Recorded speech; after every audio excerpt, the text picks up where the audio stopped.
আসসালামু আলাইকুম। আজকে আমি বানাচ্ছি যে বেগুনের ভর্তা। আপনারা তো হয়তো বা বেগুনগুলো দেখেন নাই। অফ ক্যামেরায় আমি বেগুনগুলো কেটে সিদ্ধতে দিয়েছি। ভালো করে সিদ্ধ করে পানিগুলো শুকানোর পরে বেগুনগুলো ম্যাশার দিয়ে ম্যাশ করে ফেলছি। ম্যাশ করার পরে চুলায় কাঁচামরিচ তেলে বেরেস্তা করছি। ওগুলো যখন বেরেস্তা আকারে একটু বাদামি কালার হয়ে আসছে, তখন ম্যাশ করা বেগুনগুলো ওখানে ঢেলে দিছি। এবারে একটু মজা হওয়ার জন্য দিতে হবে একটা ডিম ভেঙে। এখন আমি ডিমটা ভেঙে দিয়ে দেব। পরিমাণ মতো লবণও দিয়ে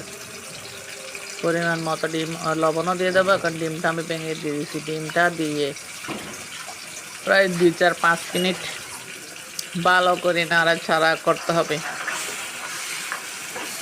নাড়াচাড়া করতে করতে মানে যখন বেগুনের একটা সুন্দর স্মেল বের হবে, তখন আমরা ধনেপাতা দিয়ে বেগুনগুলো চুলো থেকে নামাবো। যার কোনো গুণ নাই সে তরকারির যে এত স্বাদ, কে বলে গুণ নাই। বেগুন খেলে পেট ক্লিয়ার হয়, রোগ ব্যাধি কম হয়। তবে যাদের অ্যালার্জি আছে তারা মনে করে একটু চুলকানি হয়, কিন্তু বেগুনে তেমন কোনো ক্ষতিকর দিক নাই। বেগুন খেতে পারলে ভালো। আমি তো পুরো শীতে এরকম ভর্তা করে করে খাই। কারণ আমার সময় দিয়ে দেবো সামান্য ধনেপাতা কুচি। একদম গরম গরম ভাতের সাথে অনেক মজা।